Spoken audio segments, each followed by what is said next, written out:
Olá, bom dia, boa tarde, boa noite para todos que me assistem. Então, hoje a gente vai dar continuidade à nossa disciplina de Biologia Molecular 1 e hoje a gente vai falar um pouquinho sobre replicação do DNA. Qualquer comentário que vocês quiserem fazer, podem deixar aí no comentário do vídeo, que depois eu tento retornar com o comentário de vocês, pontuando algumas questões. Beleza?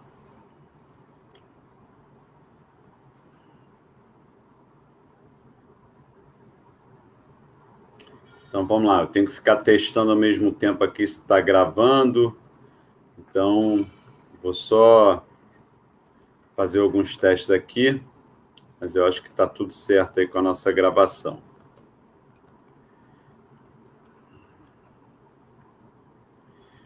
Então vamos lá. A primeira coisa que a gente tem que eu quero pontuar com vocês é a questão da replicação do DNA. A principal enzima envolvida na replicação do DNA é a DNA polimerase, tá? A DNA polimerase, ela usa dois substratos principais. Um deles são os nucleotídeos trifosfatados, tá? Lembra que a gente falou sobre isso, né? Lembrando, nucleotídeo é uma base nitrogenada ligado ao carbono 1 do açúcar de 5 carbonos 2 desoxirribose, no qual a gente tem um grupamento fosfato ligado ao carbono 5. Os nucleotídeos livres, eles possuem 3 grupamentos de fosfato, tá? O fosfato mais próximo ao açúcar a gente chama de fosfato alfa, o intermediário a gente chama de beta e o mais distante do açúcar a gente chama de gama. Então, esse é um dos substratos da principal enzima envolvida na replicação do DNA, que é a DNA polimerase, que é a enzima, como o nome sugere, DNA polimerase, que polimeriza o DNA, tá? O outro substrato dela é uma junção iniciador-molde. O que significa isso? Tem que ter uma pequena porção dupla fita, tá? E tem que ter uma porção simples fita, que vai servir como molde para a síntese do DNA. A gente vai entender melhor o que significa ser molde e o que é junção iniciador-molde, tá? Mas a primeira informação que eu gostaria que vocês prestassem atenção são essas. A questão dos substratos da enzima envolvida na síntese do DNA. Bom, como é que ocorre a síntese do DNA? Então, lembra que quando eu falei da estrutura do DNA, eu falei que o DNA era formado por 2 cadeias polinucleotídicas antiparalelas, tá? Lembra que eu falei que um nucleotídeo é ligado ao outro através da ligação fosfodiéster, e essa ligação sempre se dá entre o fosfato do carbono 3', o fosfato carbono 5' se liga à hidroxila do carbono 3', tá? Então, por isso que a gente fala que as fitas elas são orientadas no sentido 5', 3', e as duas fitas são antiparalelas, né? Enquanto uma vai no sentido 5', 3', a outra vai no sentido inverso, 3', 5'. A síntese do DNA, então, ela sempre ocorre no sentido 5', 3'. Por quê? O novo nucleotídeo que está entrando, nucleotídeo trifosfatado, o que a enzima DNA polimerase faz? Ela quebra essa ligação entre o fosfato alfa e o fosfato beta, liberando o pirofosfato, ou seja, o fosfato beta e o fosfato gama ligados. Essa molécula de 2 fosfatos se chama pirofosfato, e liga o fosfato alfa, ligado ao carbono 5' à hidroxila do carbono 3'. Então, a síntese sempre ocorre nesse sentido. Ok? Então, essa é a reação catalisada pela DNA polimerase. E por isso que a gente precisa de uma junção iniciador-molde, ou seja, a região dupla fita. Qual é a principal função da região dupla fita? Fornecer a hidroxila 3' livre para a enzima poder fazer a ligação fosfodiéster entre o fosfato carbono 5' do novo nucleotídeo que está entrando a hidroxila do carbono 3' do último nucleotídeo da junção iniciador-molde. E qual é a função da porção simples fita, que funciona como molde? Direcionar qual é o nucleotídeo que vai entrar. Tem que ser um nucleotídeo compatível com ele. O nucleotídeo tem que possuir uma base nitrogenada compatível com a primeira base nitrogenada livre da porção simples fita da junção iniciador-molde. Compatível é aquilo que a gente falou na aula de estrutura do DNA, que tem um padrão de formação de doador-receptor de ponto de hidrogênio compatível para que ocorra essa interação química. Lembrando que conforme mostra a figura aqui, entre adenina e timina forma 2 pontos de hidrogênio, entre citosina e guanina forma 3 pontos de hidrogênio. Ok? Deixa eu só ver aqui se a transmissão está ocorrendo bem. Acredito que sim. Vamos nós aqui continuar com a nossa aula. Volta e meia eu tenho que fazer essas checagens, tá? Uma questão interessante sobre essa reação catalisada pela DNA polimerase é que essa reação, ela é uma reação que ela não é favorável, ela possui um ΔG negativo, né? Então, ela precisa de alguma... Se a gente levar em conta só a reação catalisada pela DNA polimerase, ou seja, a junção iniciador-molde, o nucleotídeo trifosfato e o produto, quais são os produtos? A fita de DNA com mais um nucleotídeo e o pirofosfato. Se a gente pensar só nisso, ela possui um ΔG negativo e é uma reação desfavorável, né? Tem que ter alguma coisa no sistema que favoreça que a reação ocorra sempre no sentido do produto. Assim, a reação pode ocorrer no outro sentido, que é retirada de um nucleotídeo. Então, o que faz que a reação sempre ocorra no sentido de formação do produto, ou seja, da síntese do DNA? Bom,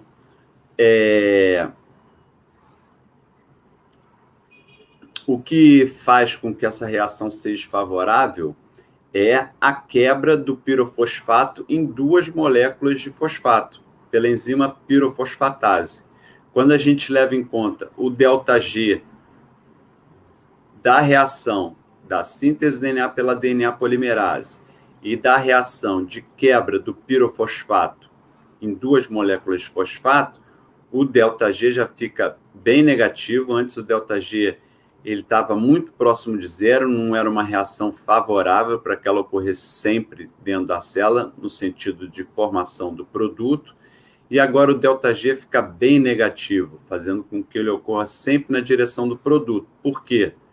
Porque aqui a gente tem o consumo de um produto, se a gente está consumindo um dos produtos, a reação vai sempre ocorrer no sentido da formação do produto.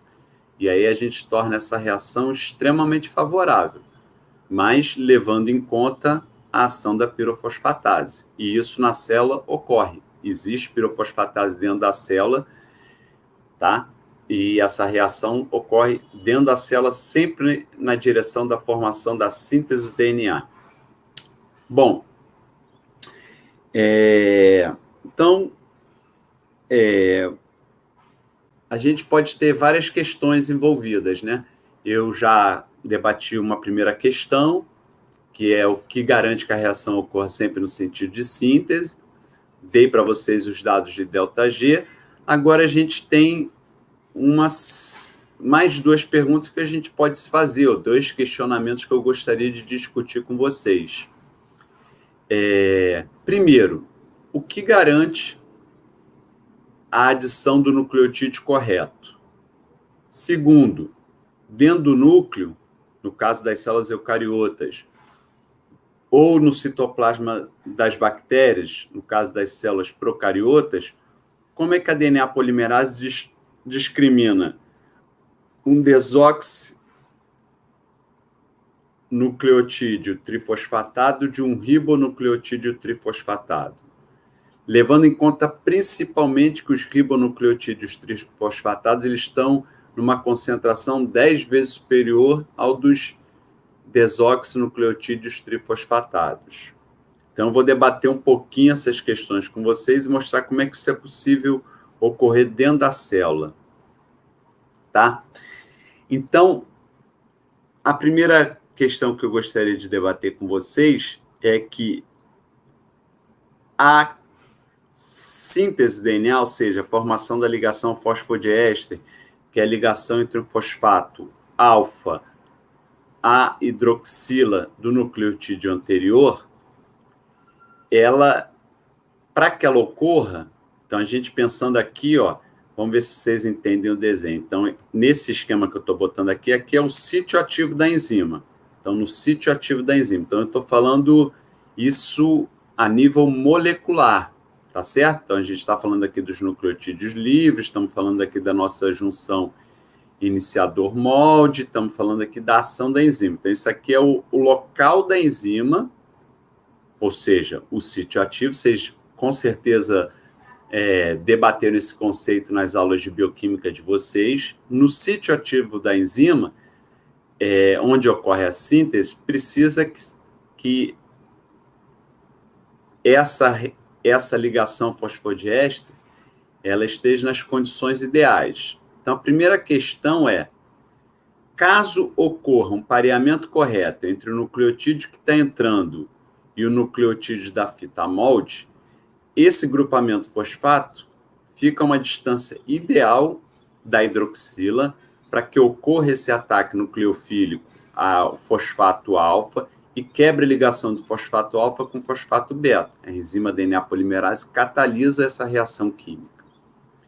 Se não ocorrer o pareamento correto entre o nucleotídeo que está entrando na base e o nucleotídeo da fita molde, esse fosfato não fica numa distância ideal, tá certo? Não ocorre o ataque nucleofílico. Quando eu falo isso, na verdade eu quero falar isso nas melhores condições. Pode ocorrer? Pode, mas ela é 10.000 vezes mais lenta do que a incorporação de um nucleotídeo correto. Ou seja, os nucleotídeos trifosfatados, eles entram de forma aleatória no sítio ativo da enzima. Só vai ficar o tempo suficiente no sítio ativo da enzima o nucleotídeo que formar ponte de hidrogênio com a base nitrogenada do primeiro nucleotídeo da fita molde. Os que não formam entram e saem. Por que eles entram e saem? Vocês podem estar se questionando. Lembra que o DNA tem um grupamento fosfato que é carregado negativamente. Os nucleotídeos livres, eles têm 3 moléculas de fosfato que são carregados negativamente. Então, existe uma repulsão eletrostática. Ele entra no sítio ativo, por repulsão eletrostática, ele tende a sair. Se ocorrer o pareamento correto, ele tende a ficar mais tempo necessário para que ocorra a ligação fosfodiéster, tá certo? Quando não ocorre, a chance desse nucleotídeo incorreto ser incorporado é de 10.000 vezes menor, porque essa reação ela é muito lenta, tá certo? Bom, então a gente debateu aqui, eu mostrei para vocês alguns dados que garantem que a enzima, na maioria das vezes, adicione o nucleotídeo correto. E como é que a enzima faz para diferenciar um ribonucleotídeo de um dinucleotídeo? Então, vamos lá essa questão. Novamente, a gente vai ter que pensar no sítio ativo da enzima. Novamente, a gente vai ter que pensar que desoxirribonucleotídeos e ribonucleotídeos vão estar entrando de forma livre no sítio ativo da enzima. Se ocorrer pareamento de base, eles vão ficar tempo necessário para que ocorra a ligação fosfodiéster. Então, isso vai acontecer, tá certo? E eles entram, se não ocorrer esse pareamento de base, eles saem por repulsão eletrostática. Então, isso a gente já viu, mas como é que a enzima é capaz de diferenciar um desóxido de um ribonucleotídeo? Então, a diferença no açúcar é a hidroxila no carbono 2'. Então, a presença dessa hidroxila, ela interagem com essa região do sítio ativo que a gente chama de aminoácidos discriminadores, e isso muda um pouco a estrutura, o posicionamento desse ribonucleotídeo e faz com que essa reação não seja favorável. Pode acontecer? Pode acontecer, mas a chance disso acontecer é 1000 vezes menor. Ou seja, a catálise da DNA polimerase, dela incorporar um ribonucleotídeo, é 1000 vezes mais lenta do que ela fazer isso para um dinucleotídeo. Lógico, só para ficar claro, como o exemplo está mostrando aqui, desde que ocorra o pareamento correto. Senão, é 1000 vezes 10.000 vezes, ou seja, aí que não é incorporado mesmo, tá? Bom, na ciência tudo se prova, né, para a gente chegar a uma conclusão dessa informação que eu estou já passando para vocês como ela ocorra. Isso foi provado na ciência, então esses aminoácidos discriminadores, né, foi mostrado que eles são capazes de fazer força de Van der Waals com açúcar, tá? E essas forças de Van der Waals só ocorrem quando é um desoxirribonucleotídeo. Quando é um ribonucleotídeo, devido a essa presença dessa hidroxila extra, não ocorre, tá? Um desses aminoácidos é um aminoácido que é um glutamato, que tem uma cadeia lateral diferente, por exemplo, de uma alanina. Então, já fizeram estudos onde eles fizeram uma mutação na DNA polimerase e mudaram essa glutamina que fica nessa região do sítio. Não, glutamina, perdão. De vez em quando eu vou errar aqui o símbolo. Glu significa glutamato. Então, ele fica aqui nessa região do sítio ativo chamado de aminoácidos discriminadores. Quando trocam esse glutamato por uma alanina, essa interação ela muda e a enzima perde a capacidade de discriminar um desoxirribonucleotídeo de um ribonucleotídeo. Ela fica com uma capacidade discriminatória menor. Então, esse foi um dos experimentos que mostraram a importância desses aminoácidos discriminatórios para diferenciar um desoxirribonucleotídeo de um ribonucleotídeo, tá? Bom, vocês já viram em bioquímica que as proteínas elas têm estruturas tridimensionais. Então, a gente pode, muitas vezes, através da análise da estrutura da proteína, a gente pode fazer algumas analogias, tá? E essa enzima DNA polimerase, a gente diz que ela parece uma mão, tá certo? Mais precisamente, a palma da mão direita. Então, no qual tem, mais precisamente, a mão direita, no qual tem a região da palma, tem a região dos dedos e a região do polegar.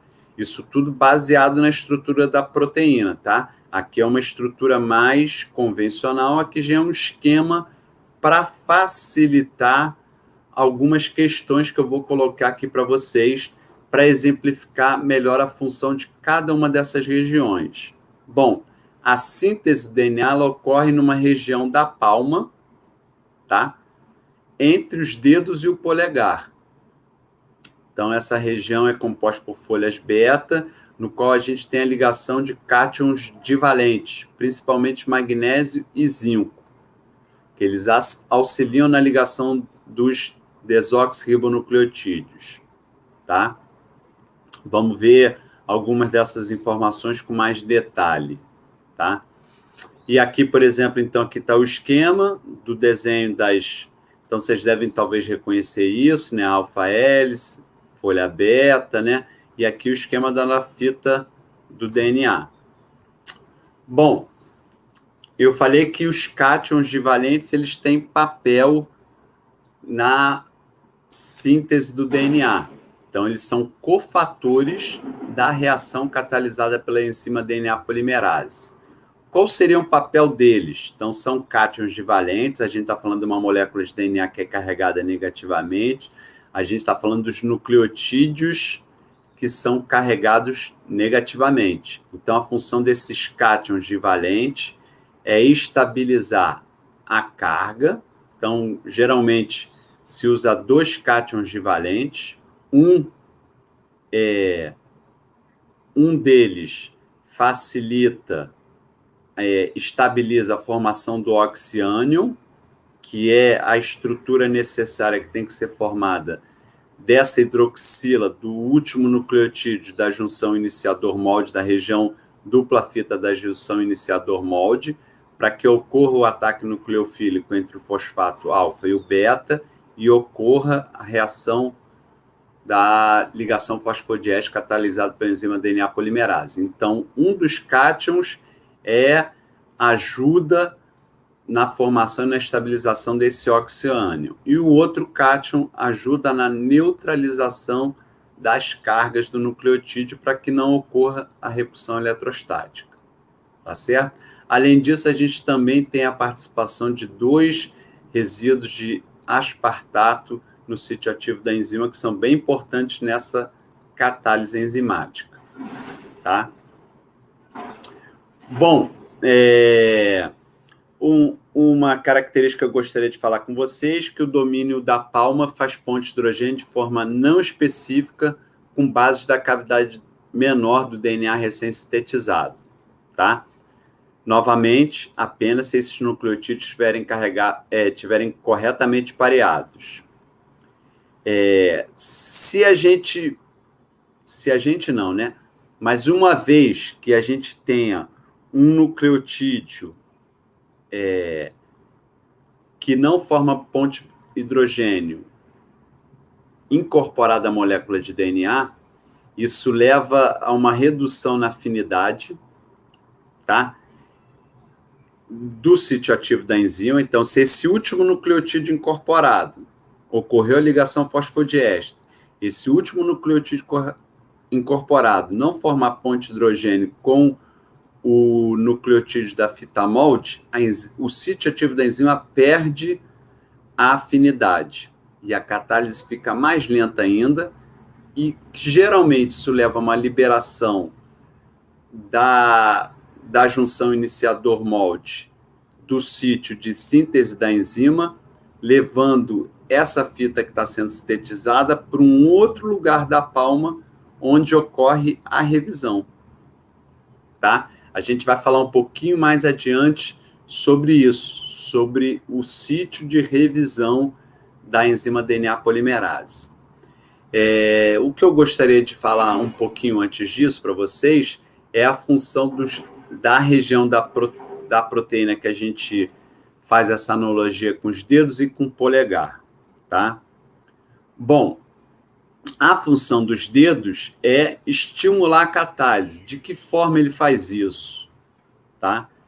Caso ocorra um pareamento correto entre o desoxirribonucleotídeo trifosfatado que está entrando, tá? Um pareamento correto, ou seja, a formação das pontes de hidrogênio. Aqui no exemplo, ó, o primeiro nucleotídeo da fita molde é uma citosina. No caso, o nucleotídeo que tem que entrar tem que ser uma guanina, né? Então, caso ocorra essas pontes de hidrogênio, existem alfa-hélices que corresponderiam a essa região dos dedos, que então eles se curvariam em direção ao nucleotídeo que está entrando. Então, aqui tem um resíduo no qual tem 3 resíduos importantes dessa alfa-hélice, tá?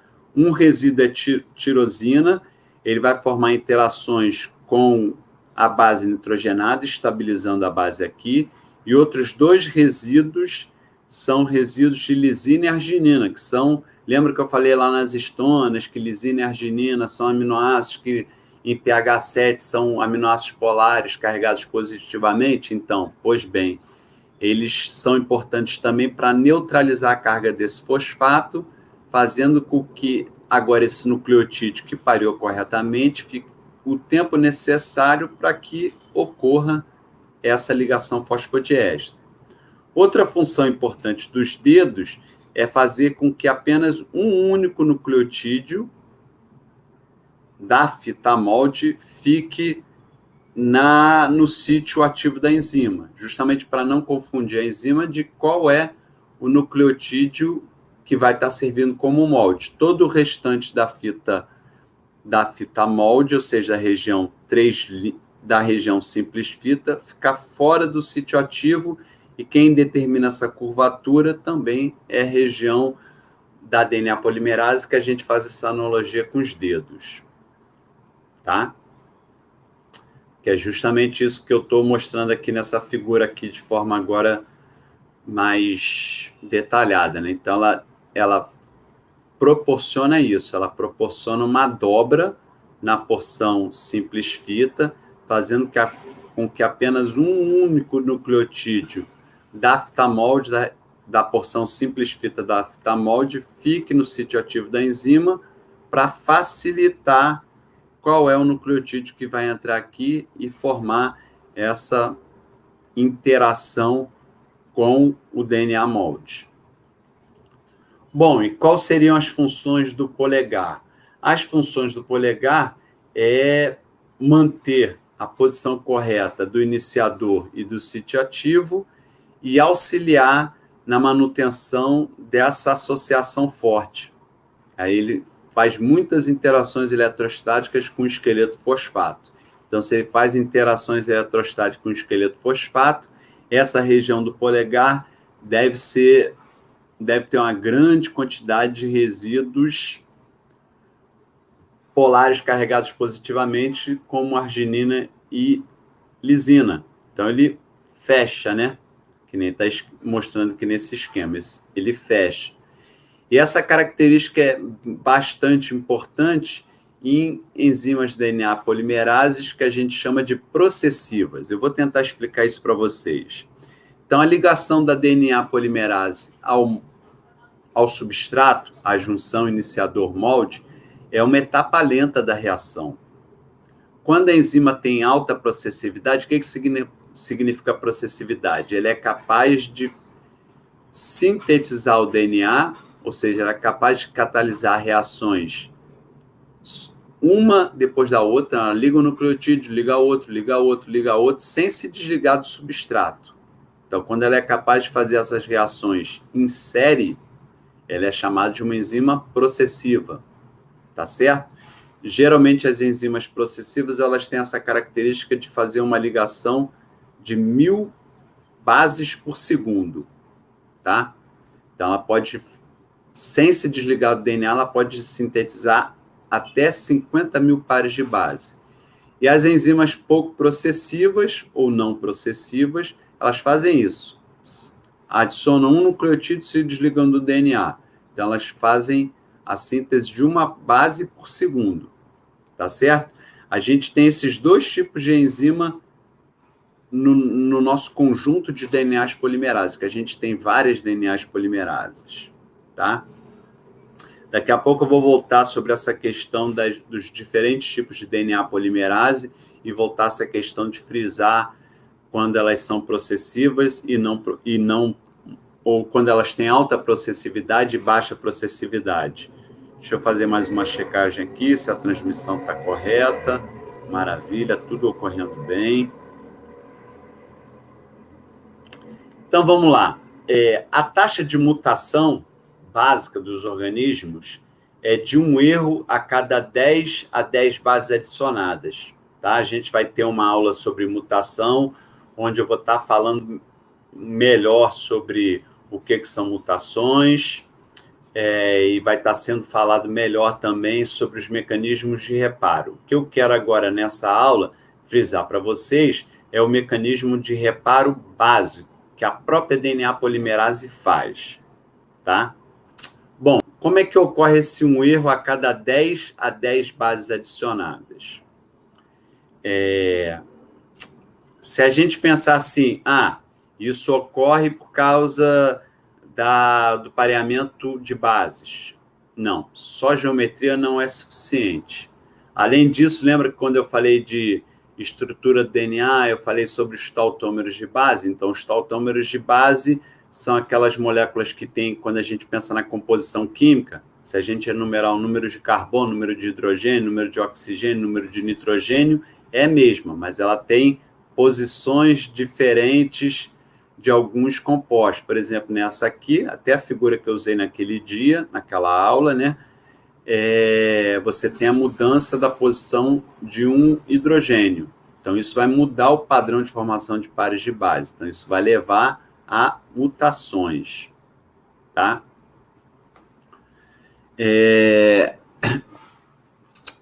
Então, a enzima, como eu falei, ela comete um erro a cada 10 a 5 bases que ela adiciona. Então, a própria enzima ela tem um mecanismo de revisão, ela tem uma atividade exonuclease. Então, quando é incorporado um nucleotídeo de forma incorreta, o que seria de forma incorreta? Foi incorporado nucleotídeo, só que esse nucleotídeo não forma ponte de hidrogênio com o nucleotídeo da fita molde. Então, a gente viu ali um pouquinho anteriormente que isso pode acontecer, ok? Só que isso acontece de forma mais lenta. Então, isso gera um erro a cada 10 a 5 nucleotídeos incorporados. E eu falei para vocês que quando isso ocorre, o sítio ativo da enzima perde afinidade pelo substrato, e esse substrato, então, sai do sítio ativo da enzima e ele passa para um outro local da própria enzima, tá certo? Um outro local da região da palma que a gente chama do sítio ativo da exonuclease. Ele vai para esse sítio ativo e esse sítio ativo de exonuclease, como o nome sugere, exo, então, as extremidades, fosse endo, cortava no meio da molécula DNA, exo, cliva, então, nuclease, cliva a ligação entre nucleotídeos, cliva ligações fosfodiéster. Exo, do último nucleotídeo, então ela vai cortar esse nucleotídeo, tá certo? Ela corta esse nucleotídeo, a enzima, o substrato, sai desse sítio ativo da exonuclease e volta para o sítio de síntese. E no sítio de síntese, então, a enzima tem a oportunidade de, mais uma vez, poder incorporar um aminoácido, um nucleotídeo, um desoxirribonucleotídeo trifosfatado corretamente. Então, com a atividade da exonuclease da própria enzima DNA polimerase, agora a gente tem um erro a cada 10 a 7, tá? Mas eu falei para vocês que a taxa de mutação é 1 a cada 10 a 10. Esses 1000 de diferença é dado pelo sistema de reparo pós-replicação e esse conteúdo vocês vão ver na aula de mutação e reparo, ok? Bom, falamos bastante sobre a enzima DNA polimerase, então agora eu quero falar para vocês sobre a replicação do DNA como um todo. Lembrando que a replicação do DNA como um todo, a gente já tem o envolvimento de várias outras enzimas, tá certo? Então, a replicação do DNA não é feita apenas pela DNA polimerase. É um conjunto, é uma maquinaria de replicação, tá? No qual existem proteínas, enzimas independentes, cada um executa uma reação diferente, de forma coordenada. Essa maquinaria de replicação, toda ela, funciona de forma coordenada para replicar o DNA, tá? O que eu quero aproveitar já dessa figura aqui e falar com vocês? O que eu quero falar dessa figura com vocês é que a gente um pouquinho sobre o conceito de fita líder e fita tardia e dos fragmentos de Okazaki, tá certo? Então, lembra que o DNA são 2 cadeias polinucleotídicas, a gente vai ter uma cadeia, que aqui está representada em cinza, tá? Que é a fita molde, que vai no sentido 3 linhas, 5 linhas, e a gente tem outra cadeia da fita molde que é no sentido 5 linhas, 3 linhas. Então, a gente tem que pensar que a síntese do DNA sempre ocorre no sentido 5 linhas, 3 linhas. Então, a fita de DNA, a síntese de DNA, que usa como molde a fita 3 linhas, 5 linhas, gera uma fita que está sendo sintetizada no mesmo sentido da replicação. Então, pensa aqui eu tenho meu DNA dupla fita, esse DNA ele é aberto e vão ser sintetizadas 2 novas fitas, tá certo? Então, uma fita de DNA composta de 2 cadeias polinucleotídicas está dando origem a 2 novas fitas de DNA, cada uma com 2 cadeias polinucleotídicas. Tem sempre uma fita do DNA parental que faz parte do DNA filho, que está sendo sintetizado, e que está sendo sintetizado, tá certo? Então, essa fita que está sendo sintetizada, tem uma delas que ocorre no mesmo sentido da replicação do DNA. Por quê? Porque usa como molde a fita que está no sentido 3 linhas, 5 linhas, a fita que vai ser sintetizada é no sentido 5 linhas, 3 linhas. Então, essa fita que está sendo sintetizada é a fita líder. Tem outra fita que ela é sintetizada no sentido oposto, porque ela usa como molde a fita 5 linhas, 3 linhas, e aí o DNA, a nova fita, ela tem que ser antiparalela, né? Então, ela vai ser sintetizada no sentido oposto, tá certo? E essa que é sintetizada no sentido oposto à replicação do DNA, ela é sintetizada na forma de fragmentos, que a gente dá o nome do pesquisador que descobriu isso, que é os fragmentos de Okazaki, tá? Então, a gente tem sempre um iniciador, esse iniciador é de RNA, então a gente vai ver como é que ele é feito por uma das enzimas da maquinaria de replicação, tá? Então, os fragmentos de Okazaki têm sempre um iniciador de RNA e uma porção de fita de DNA, tá certo? E ela vai sendo feita aos poucos, por isso que a gente chama de fita tardia, e a principal característica dela é que ela é sintetizada no sentido oposto à replicação do DNA. Esses fragmentos de Okazaki, em procariotos, eles podem ter de 1.000 a 2.000 pares de base, em eucariotos são fragmentos menores, de 100 a 400 pares de base. Bom, a enzima que sintetiza os iniciadores, ela é chamada de primase, ou, na verdade, ela tem esse nome de primase porque ela sintetiza os iniciadores, que em inglês é chamado de primer. Então, também se chama de primase, mas ela, na verdade, é uma RNA polimerase, porque ela sintetiza um pequeno pedaço de RNA, que aqui nessa figura a gente está marcando até de verde, tá? Para justamente fornecer o substrato da enzima DNA polimerase. Qual é o substrato da enzima DNA polimerase? A junção iniciador-molde. Então, quando o DNA, que é dupla fita, ele é aberto, a enzima que abre o DNA é a DNA helicase, tá certo? Essa enzima que abre o DNA, que é DNA helicase, ela abre o DNA e gera 2 fitas, simples fitas, onde não ocorre mais o pareamento das bases nitrogenadas. Então, a DNA helicase, ela interage com a primase, ativando a primase, e a primase, então, sintetiza pequenos iniciadores, de 5 a 10 nucleotídeos, mas lembrando, ela usa ribonucleotídeo.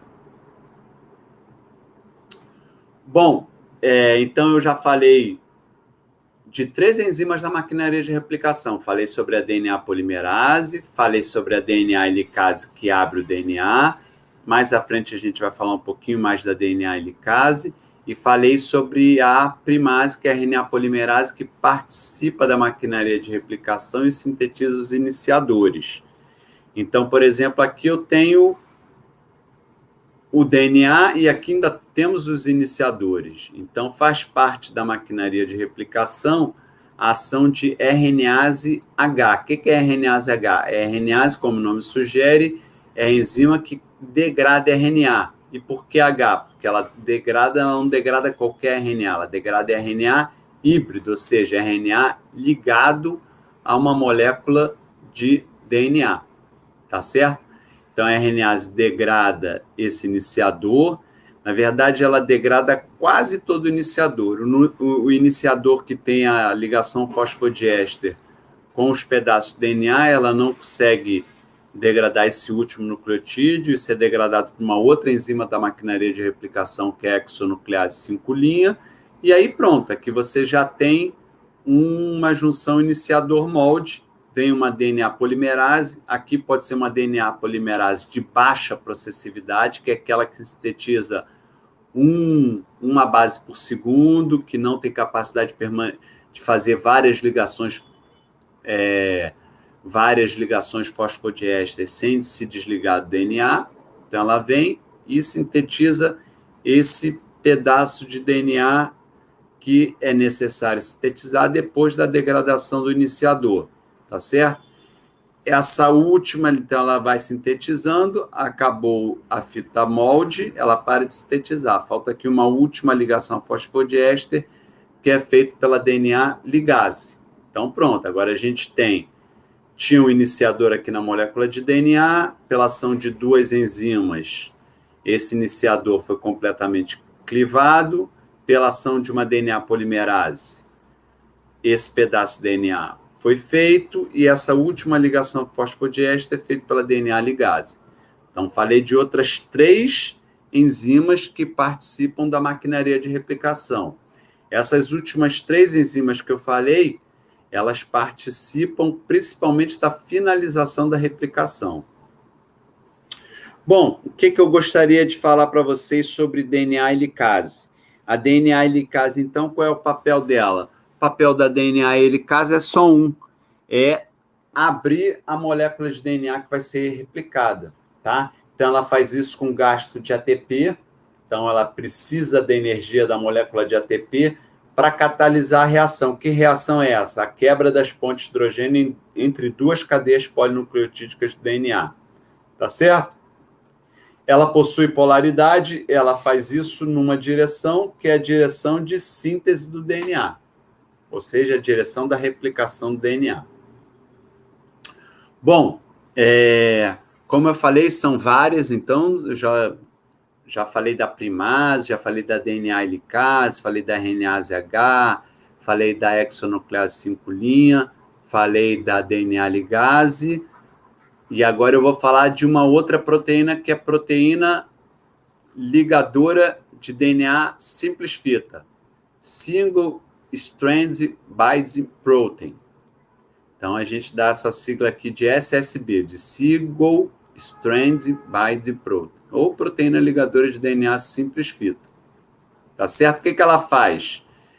O DNA é uma molécula super estável, mas ele é estável na forma como ele foi gerado pela natureza. Ele foi gerado para ser 2 cadeias polinucleotídicas unidas na forma de uma alfa-hélise pelas pontes de hidrogênio entre as bases nitrogenadas. Então, ele não é uma molécula estável na forma de simples fita.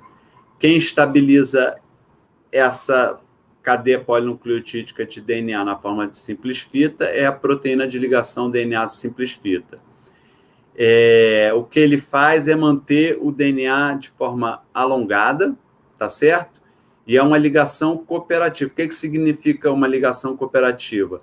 A ligação de uma dessas proteínas facilita da próxima, que cada vez ligar uma proteína é mais fácil do que da vez quando tinha uma proteína menos ligada ao DNA. Ok? Basicamente, são interações inespecíficas. Então, são interações eletrostáticas com esqueletos de fosfato e também tem interações do tipo empilhamento de bases com o DNA. Bom, outra proteína que faz parte da maquinaria de replicação é a DNA topoisomerase, porque conforme a DNA helicase vai abrindo o DNA, então aqui a gente está representando isso aqui já na forma de uma maquinaria de replicação, esse DNA à frente da replicação, ele vai enrolando, tá? E isso pode gerar uma tensão que leva para a quebra do DNA, isso pode gerar uma tensão que vai inibir o movimento da maquinária de replicação, e quem desfaz essa tensão é a DNA topoisomerase 2. Então, ela quebra o DNA, desfaz essa laçada e religa o DNA, de forma que ela desfaz essa supertorção positiva. Correto? Bom, eu estou falando da maquinaria de replicação para vocês, mas essa maquinaria de replicação, esses conceitos que eu estou passando para vocês, eles ocorrem em todos os organismos, tá? Então, desde procariotos a eucariotos, desde eucariotos unicelulares a eucariotos multicelulares, é o que está mostrando aí nessa tabela. Então, vocês estão vendo o nome das enzimas, a primase, DNA helicase, proteína ligadora de DNA simples fita. O que muda é a estrutura dessas proteínas, tá? Algumas funcionam, são oligoméricas, são várias subunidades, e muda os nomes também que as pessoas que a gente conhece elas, como elas foram descritas na literatura. Tá certo? Então, aqui nessa tabela, só para mostrar isso, que existem nomes diferentes dados para essas mesmas funções, tá? Bom, gostaria de voltar aqui nessa tabela com vocês a questão da processividade da enzima.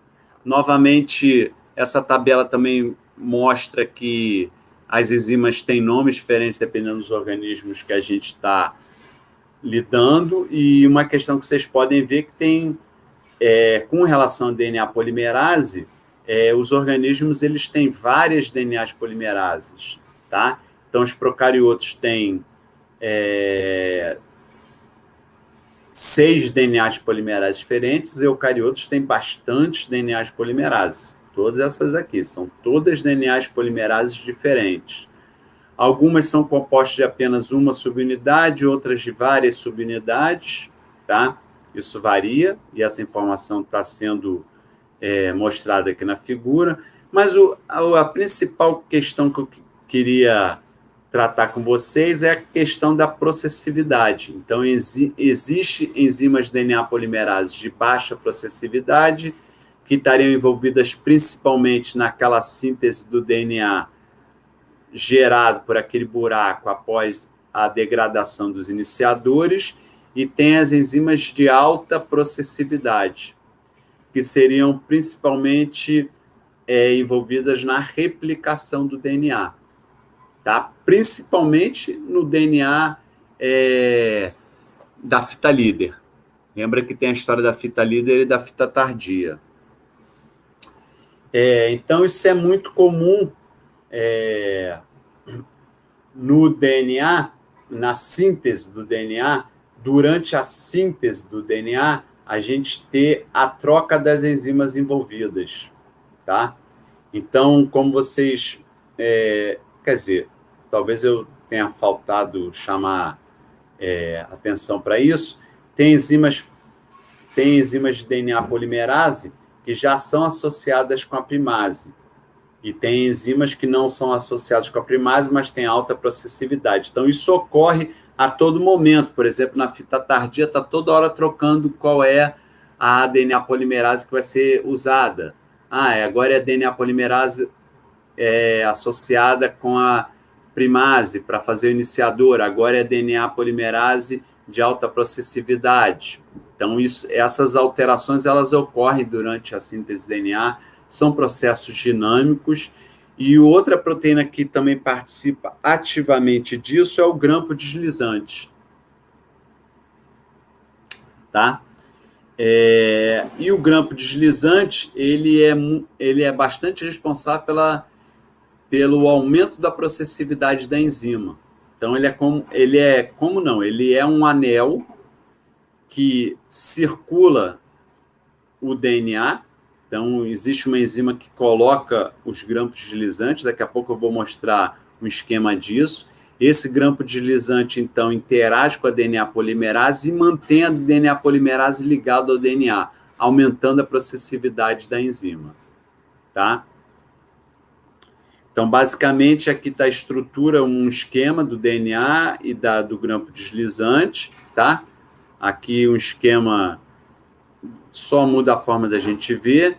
Então, para vocês terem uma ideia, uma DNA polimerase sem o grampo deslizante, ela vai se dissociar a cada 20, 100 pares de base, e com grampo deslizante, ela pode ficar ligada durante muito tempo ao DNA, podendo sintetizar o DNA, e isso é principalmente importante na síntese da fita líder. Tá? Então, o grampo deslizante, na verdade, ele não atua só com as enzimas da replicação, ele atua com várias enzimas, tá? Então, por exemplo, ele interage com proteínas da compactação do DNA, interage com proteínas de reparo, dos fragmentos de Okazaki, ou seja, com aquela RNase H, com a exonuclease, com a DNA ligase, com a própria DNA polimerase que vai sintetizar o buraco gerado no DNA pela quebra dos iniciadores. Então, o grampo deslizante é uma enzima que se associa a interage com várias proteínas da maquinaria de replicação, tá? Então, isso é só para mostrar que eles pode funcionar na forma de um dímero, pode funcionar na forma de um trímero, tá? E isso muda conforme o organismo, tá? Então, existe uma proteína que a gente denomina como proteína carregadora de grampo, cuja principal função é essa, adicionar o grampo deslizante à molécula de DNA, tá? Então, para vocês verem, aí é um esquema de como é o modelo da maquinaria de replicação. Então, na verdade, a gente tem o que a gente chama de holoenzima de DNA polimerase, no qual a gente tem a proteína carregadora de grampo ligado às duas DNAs polimerases, uma envolvida na síntese da fita tardia, a outra envolvida na síntese da fita líder, e essa proteína carregadora de grampo interage com o grampo deslizante e vai adicionando isso. Então, existe o que a gente chama do modelo do trombone. O que seria isso? Então, a gente tem aqui a holoenzima DNA polimerase, ela interage com a DNA helicase, que vai abrindo DNA, e aí a gente tem as proteínas ligadoras de DNA simples fita, e aí a gente tem essa holoenzima, né? Uma sintetizando, que interage com duas DNAs polimerases, uma que sintetiza a fita líder, e a outra que vai sintetizando DNA no sentido ao contrário da síntese DNA. Então, lembrando que essas duas, né, essa holoenzima, para que isso ocorra, o DNA ele tem que sofrer uma dobradura, né? Então, então aqui, ó, tem uma fita que é a fita molde da síntese da fita líder, ela vai no mesmo sentido da replicação, mas a outra fita que vai no sentido oposto, ora ela tem que abrir um pouco mais que nem um trombone para poder sintetizar o DNA, tá? Então aqui, ó, ela abre, vai abrindo e fechando conforme vai ocorrendo essa síntese do DNA, tá? Isso é chamado modelo do trombone. Eu vou tentar disponibilizar para vocês uns vídeos que isso ia ficar mais legal de ver, mas eu tenho que ver como é que eu faço isso de forma virtual. Eu tenho um CD que acompanha o Biologia Molecular do Gen, que mostra várias dessas animações. Em alguns slides aqui, quando está escrita a palavra da animação, era porque eu mostrava essa animação. Mas como agora aqui a gente está nesse recurso diferente, eu ainda tenho que ver como é que eu faço isso. Tá? Então aqui, ó, mostrando, ó, o DNA abre, e aí fecha um pouquinho, ocorre a síntese do iniciador, e aí vai sintetizando o DNA. Tá?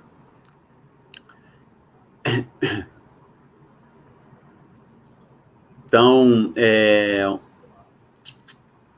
essa maquinaria de replicação também muitas vezes é chamada de replissomo, tá? E o que eu gostaria de chamar a atenção aqui é que a gente vê vários tipos de interação, tá? A gente tem interação entre proteína-proteína e interação entre proteína e DNA. Por exemplo, uma interação bem interessante é a interação que ocorre entre a helicase e a primase, no qual a helicase estimula a atividade da primase em 1000 vezes, tá? Então, eu gostaria de frisar aqui e fazer uma analogia entre uma analogia da replicação do DNA com um modelo de estrada.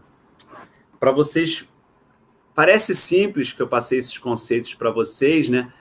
Parece bem simples, né? Quer dizer, simples não, complexo, porque são várias enzimas funcionando, cada uma de um jeito, tem um modelo, tem como é que elas ocorrem na forma de maquinaria, mas eu gostaria de agora fazer uma analogia para vocês verem o quanto que isso é extremamente eficiente. Então, pensando assim, ó, vamos pensar num DNA de bactéria. Então, a gente viu lá que o DNA de bactéria, a gente tem, vamos pressupor aqui que esse DNA, vamos fazer uma analogia entre o DNA e uma estrada, tá? Então, se a gente fizer uma analogia entre um caminhão, vamos pensar um caminhão de entrega aqui, tá? Esse caminhão ele vai ter que se deslocar para uma estrada de algo em torno de 800 quilômetros, tá? Numa velocidade extremamente rápida. Aqui é a velocidade dele, 600 quilômetros por hora. Então, ele leva a replicação de um DNA, por exemplo, de E. coli, demora 40 minutos. Para ela percorrer essa estrada de 800 quilômetros, ela teria que andar uma velocidade de 600 quilômetros por hora, tá? Então, e isso é feito por duas máquinas, né? E elas vão, ao longo dessa estrada, gerando um outro cabo, né? Que é a síntese do DNA, né? E, novamente, durante essa síntese do DNA, se a gente levar em conta a taxa de erro, só vai ter 2 erros nessa síntese do DNA, ou seja, um mecanismo extremamente rápido, é um mecanismo extremamente eficiente, tá? Bom, eu falei para vocês, então, sobre a maquinaria de replicação do DNA, falei para vocês de algumas características dessa maquinaria, tá? O que eu gostaria agora de frisar para vocês é algumas formas de controle dessa maquinaria, tá? Como é que essa maquinaria é controlada para que ocorra a síntese do DNA? Porque a síntese do DNA ela não ocorre a qualquer momento. Ela ocorre só em uma etapa do ciclo celular, que é a etapa S, a etapa de síntese do DNA. Então, isso tem que ser extremamente controlado, tá? Então, primeira característica que eu gostaria de mostrar para vocês que participam desse controle é o início da replicação. Então, o início da replicação é o evento-chave, que uma vez ele iniciado, a maquinaria de replicação replica o DNA, tá? Então, eu quero passar para vocês o conceito do replicon. O replicon, então, é o DNA que é replicado a partir de uma origem. Então, existe uma origem de replicação, no qual tem uma proteína iniciadora que reconhece essa origem de replicação, tá? Essa origem de replicação ela é rica em nucleotídeos adenina e timina, ok? Uma das características de ser rico em adenina e timina é que fica mais fácil de abrir o DNA nessa região, porque são apenas dois pontos de hidrogênio entre adenina e timina, tá? A origem de replicação ela tem diferentes características, tá? Existe o sítio de ligação da proteína iniciadora, que está mostrando aqui como verde, né? Então, são sequências específicas que essa proteína iniciadora reconhece e se liga, tá certo? Então, são sequências repetitivas. Existe a região onde começa a ocorrer a formação do DNA simples fita, está marcado aqui de azul, tá? Então, a primeira questão é como se identifica essas origens de replicação, tá? Então, é através de uma ligação específica, sequência específica, no qual essa proteína iniciadora reconhece e se liga, tá? E o que ela faz? Primeira coisa que ela faz é desenrolar o DNA, abrir o DNA. Então, tem que ser um DNA de fácil separação, daí ele ser rico em nucleotídeos de adenina e timina, tá? De base nitrogenada adenina e timina. E uma vez que ele separe o DNA, outra função dele é recrutar as proteínas envolvidas na maquinaria de replicação, como, por exemplo, a DNA girase, tá? Em bactéria, essa proteína iniciadora é chamada de DNA-A. Em eucariotos, não é apenas uma única proteína, é um complexo. O complexo de reconhecimento de origem ou proteínas ORC, tá? Eu vou mostrar como é que isso é regulado. Então, vou mostrar como é que se dá essa regulação em procariotos e depois em eucariotos. Ok? Então, vamos lá. O DNA de bactérias é um DNA extremamente metilado. Isso é uma característica do DNA de bactérias, tá certo? O nosso DNA, ele é metilado? É metilado, mas não de forma homogênea que nem o DNA de bactérias. O DNA de bactéria, ele é metilado a cada sequência GATC, ok? Então, a proteína iniciadora, ela reconhece a sequência que a gente chama de origem de replicação, tá? E essa sequência da origem de replicação possui um GATC, que é metilado. Então, ela só reconhece a origem de replicação quando está metilada nas duas fitas. Quando a gente inicia a replicação, o que você vai ter? Você vai ter a fita molde metilada e a fita recém-sintetizada ainda não vai estar metilada. E isso, então, evita que se comece uma nova replicação. Por quê? Porque existe uma proteína chamada proteína SEC-A que reconhece esses sítios M-metilados. O que são sítios M-metilados? O sítio que apenas uma das fitas está metilada. Então, os sítios de metilação GATC eles vão estar metilados apenas na fita molde. A fita recém-sintetizada ainda não foi metilada. Ok?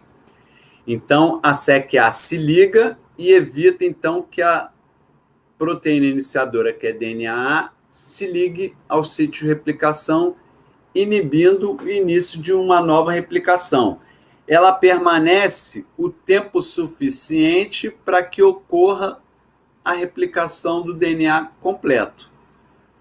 Uma vez que ocorre essa replicação completa, ela se desliga, então ela permanece um tempo, a gente vai ver que nem sempre é o tempo da replicação completa, que dura 40 minutos, mas é um tempo suficiente para evitar que ocorra um início de replicação prematuro, tá? Depois de um tempo, ela se desliga, a enzima Dan-metilase reconhece os sítios M-metilados e metila a fita de DNA recém-sintetizada, e uma vez que a origem de replicação está homometilada, ou seja, metilada nas duas fitas, a DNA-A, que é a proteína iniciadora, se liga novamente à origem de replicação e inicia um novo ciclo de replicação. Tá certo? Então, muitas vezes, a replicação, como eu falei, do DNA de Escherichia coli, que é uma bactéria modelo para procariotos, demoraria algo em torno de 40 minutos, mas nas condições ideais de replicação, a bactéria pode se replicar a cada 20 minutos. E isso só é possível se a replicação ela iniciar, se um segundo evento de replicação iniciar antes de acabar o primeiro evento de replicação. Ou seja, esse tempo adicional que a SEC-A fica ligado no sítio M-metilado não é o tempo nem de uma replicação completa do DNA, mas é um tempo suficiente para que a replicação tenha ocorrido quase toda, que nem está nesse esquema aqui. Então, na hora que a bactéria vai se dividir, ela já passa para as células filhas um DNA no qual a replicação já se iniciou. E aí, isso faz com que seja possível a bactéria se replicar a cada 20 minutos, mesmo a replicação do DNA demorando 40 minutos. Bom,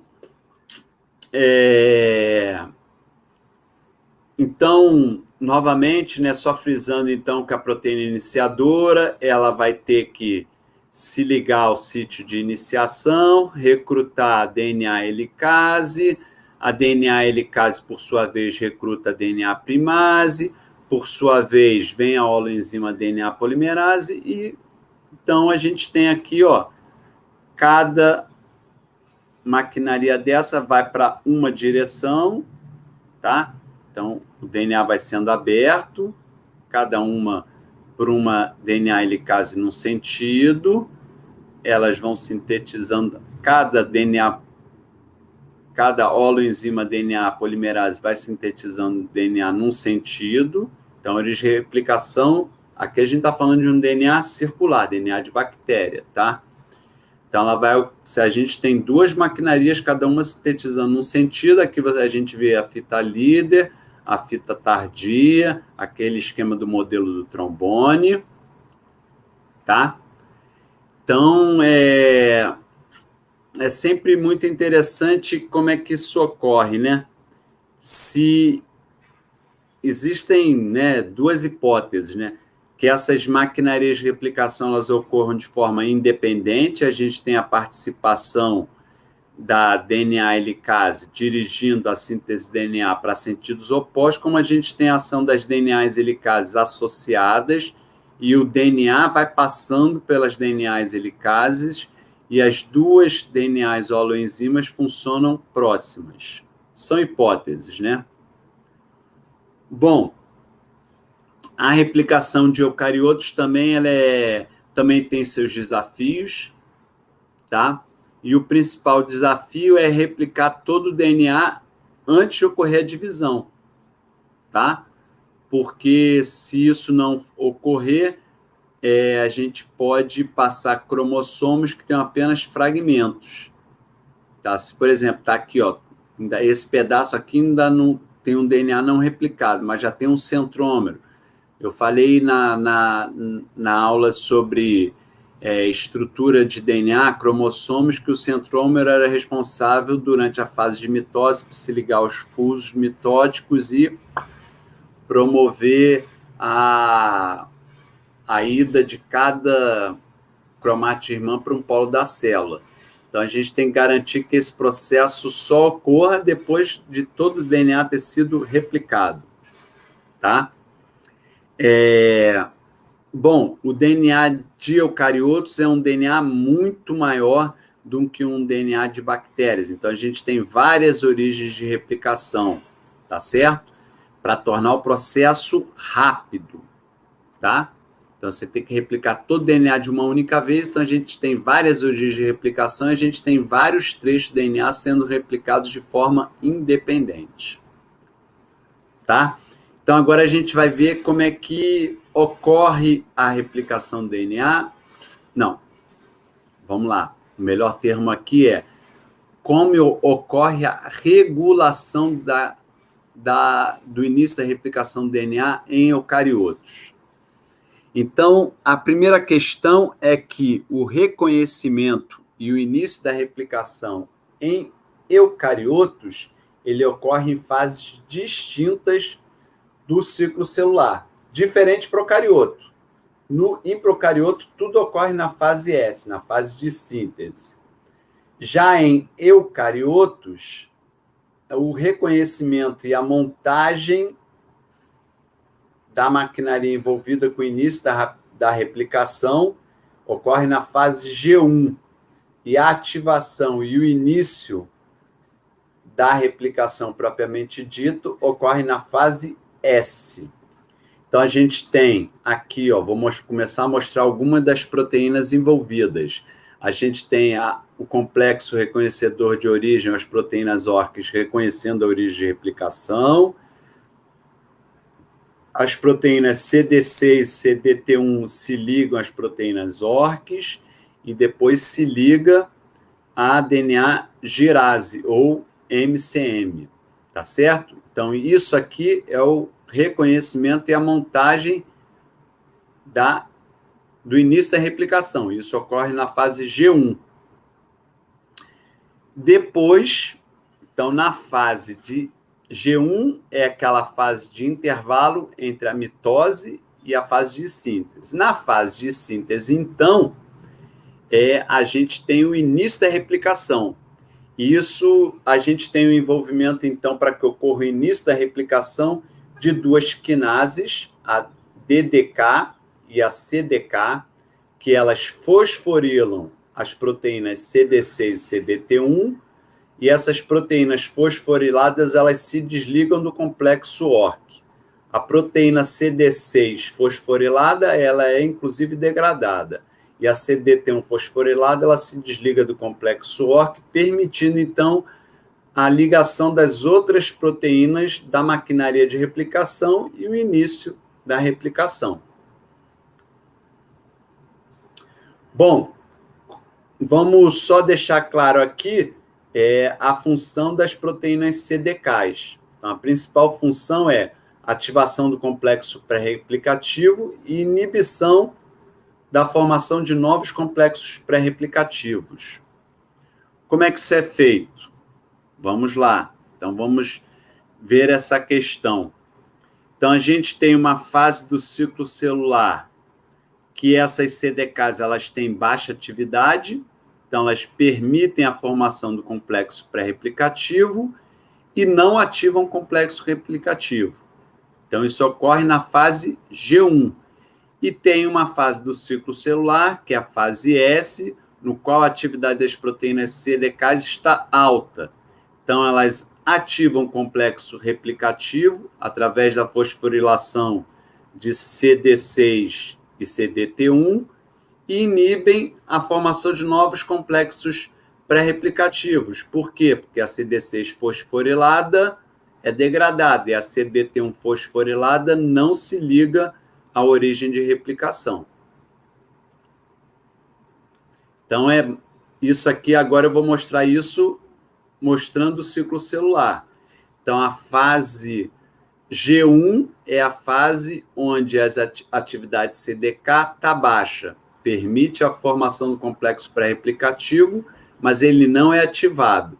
Na fase S, na fase G2 e na fase M, a atividade da CDK está alta. Então, os complexos pré-replicativos formados são ativados e não ocorre a formação de novos complexos pré-replicativos. Tá certo? Embora na fase G2 e na fase M, proteínas ORC possam se ligar à origem de replicação. Então, vou agora falar de questões envolvidas com o término da replicação, tá? São questões típicas de procarioto e são questões típicas de eucarioto, cada um com as suas dificuldades e cada um com as suas soluções. Então, o que a gente tem ao término da replicação do DNA de procariotos, ou seja, no DNA circular, são dois círculos unidos, concatenados. Então, para resolver isso, é a ação da enzima topoisomerase 2, a mesma que desfaz aquelas supertorções durante a replicação do DNA. Então, ela faz uma quebra de fita dupla e promove essa desconcatenação. Eu acho que o termo está correto. Isso aqui é chamado de DNA concatenado. Bom, então esse é o grande problema. O término, você tem dois DNAs circulares unidos e eles precisam deixar de ser unidos para cada um ir para um polo da célula, e isso se dá com a ação dessa enzima que quebra uma das fitas, uma dos DNAs filhos faz uma quebra na fita dupla, liberando o DNA. tá? Já o término da replicação de eucariotos tem um outro problema. A gente está falando de cromossomos lineares, então a gente tem os iniciadores são degradados, e aqui a gente tem um problema nessa fita aqui. Esse pedaço aqui, ele não vai ser refeito. Por que não vai ser refeito? Porque a enzima que sintetiza o DNA sintetiza no sentido 5', 3', ela precisa de uma junção iniciador-molde, ou seja, de uma região dupla fita, para fornecer aquela 3' hidroxila livre para a DNA polimerase poder sintetizar. E aqui a gente não tem isso. Se isso não for resolvido, essa fita aqui, quando for num próximo ciclo de replicação, ela vai ser usada como molde, gerando um DNA mais curto. E quando a gente pensar isso em uma célula gerando duas, depois essas duas geram 4, por aí vai, a gente vai ter cada vez células com cromossomos lineares mais curtos. Como é que isso é resolvido? Bom, existe uma forma de resolver isso, que é usado por alguns vírus bacterianos, por algumas bactérias que têm DNA linear. Falei que a característica de DNA de procariotos é ser um DNA circular, mas sempre em biologia tudo tem a sua exceção, e também a célula de alguns animais também tem esse mecanismo. No que se baseia esse mecanismo? Tá? Esse mecanismo se baseia na presença de uma proteína que se liga no primeiro nucleotídeo da molécula de DNA, e a DNA polimerase, então, possui essa mesma proteína que é capaz de interagir entre si e sintetizar o DNA. Tá? Com isso, então, você pode evitar, nesse caso aqui, nesse caso aqui, teria essa proteína aqui disponível, a DNA polimerase interagiria com essa porção e sintetizaria o DNA. Você evitaria o encurtamento. A outra estratégia, que é usada na maioria das nossas células e na maioria dos organismos eucariotos, é os telômeros. Então, eu falei sobre isso na aula de estrutura de DNA, na aula de estrutura de DNA, não. Na aula de cromossomos, cromatina e nucleossomo, eu falei que a extremidade dos cromossomos lineares era de uma sequência repetitiva chamada telômero. Tá certo? Então, os telômeros é uma sequência de DNA rica no dinucleotídeo TG presente na extremidade dos cromossomos lineares, no qual a porção 3' se estende mais, formando uma pequena região de DNA simples-fita. E para ter a síntese desse pedaço de DNA, tem a participação de uma DNA polimerase especial, que é a telomerase. Então, a telomerase, o que ela faz? Ela reconhece essa sequência.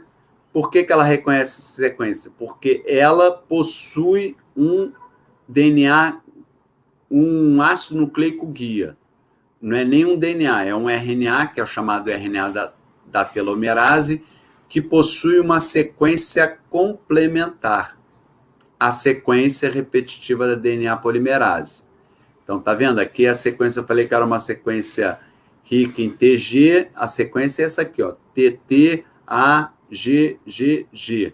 E esses 6 nucleotídeos se repetem sucessivamente, várias vezes. Então, o RNA telomérico ele tem uma sequência complementar, e a DNA polimerase, então, sintetiza um pequeno trecho do DNA. Isso pode se repetir várias vezes, aumentando o tamanho do telômero. Tá certo? Essa enzima ela é bem completa, porque ela tem um molde, tem uma atividade helicase DNA-RNA, então ela sintetiza, a atividade helicase faz ela quebrar essas pontes de hidrogênio,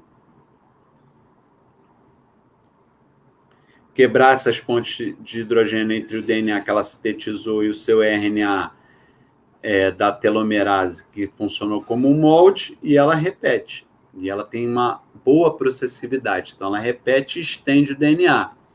Então, ó, se a gente pensar nesse DNA aqui, ó, então a gente está nesse problema aqui. Se isso não for resolvido, gera um cromossomo mais curto no próximo ciclo de replicação.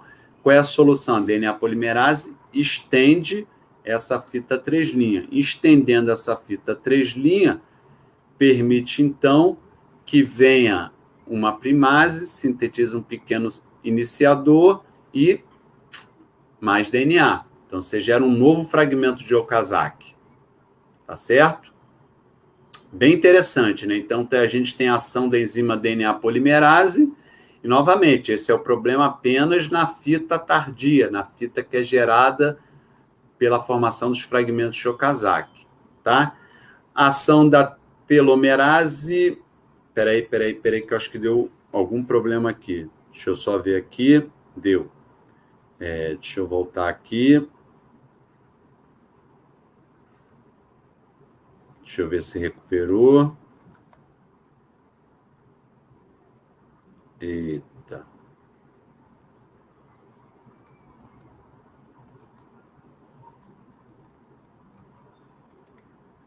Não.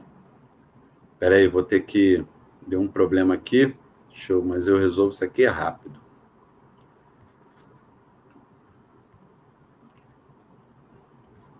Só que eu gostaria de falar mais um pouquinho. Eu me esqueci que era o último slide.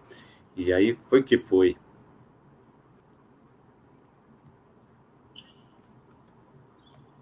Beleza.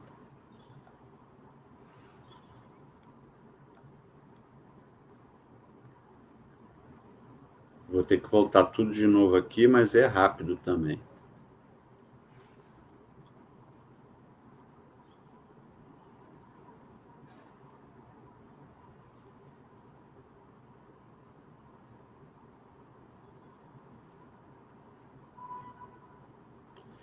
Então é isso. Existem proteínas que regulam a ação da telomerase e essas proteínas elas se ligam à sequência repetitiva do telômero e inibem a ação da enzima telomerase. Tá certo? Então, existem proteínas que reconhecem essa sequência, se ligam a essa sequência, quanto maior o tamanho do telômero, mais proteínas se ligam, e elas atuam, então, diminuindo a ação da telomerase e fazendo com que ela pare de aumentar de forma indefinida o telômero. Mas é importante que isso ocorra para evitar o encurtamento do DNA. Isso é uma das características da célula quando vai fazendo vários movimentos de replicação, vai ficando, uma das características que vai levando a célula a ficar velha é perda da ação da telomerase, encurtamento do cromossomo, e aí leva para a senescência celular. Tá bom? Vamos voltar aqui. Agora eu vou terminar da forma como eu gostaria.